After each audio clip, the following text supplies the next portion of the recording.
si Tatay Pedrito. Dahil sa kanya, naranasan namin kung paano siya magmahal, kung paano siya magsakripisyo sa pamilya, kung paano siya mag-aruga sa pamilya.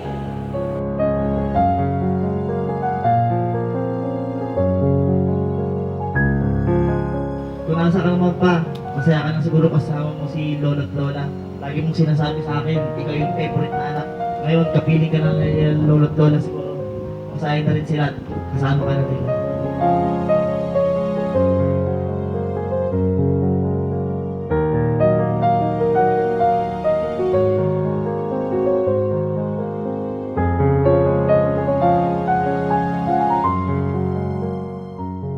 I love you pa. Ingat ka dyan.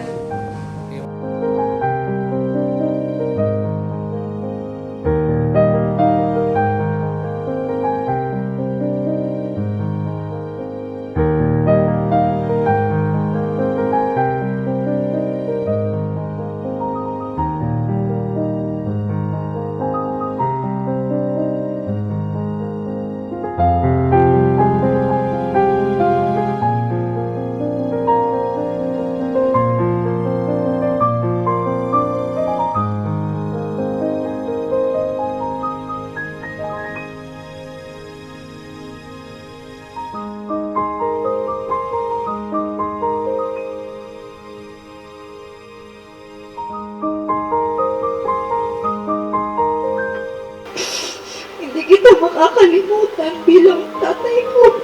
Ikaw lang at nag-iisa kasi di ba lagi mo akong pinagmamalaki sa mga kaibigan ko.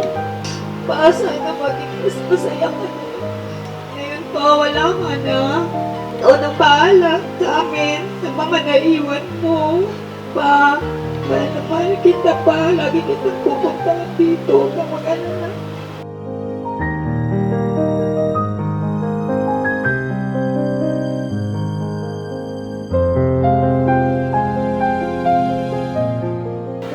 Isa ka nga sa naging lakas ko para maglulos ibang basta para madala ko kayo doon kasi gusto ko makita yung justice. Sabi mo magaganda yung lugar doon. Pero hindi mo mainit tayo. Lagi ko tandaan yung sinasabi mo sa akin pag lasing ka. Sisipain mo yung pinto ng kwarto ko. Sabi mo sa akin, ikaw maging maingat. Maging malakas ka palagi.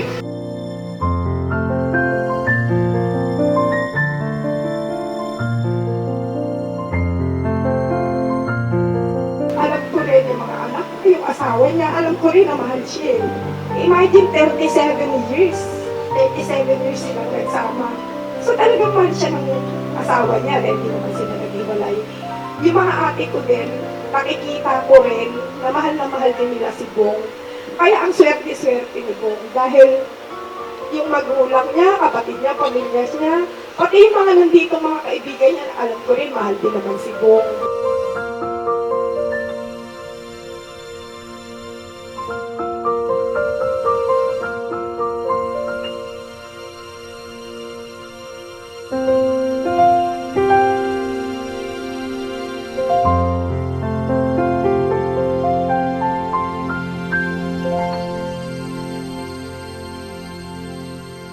Rest in paradise! We love you!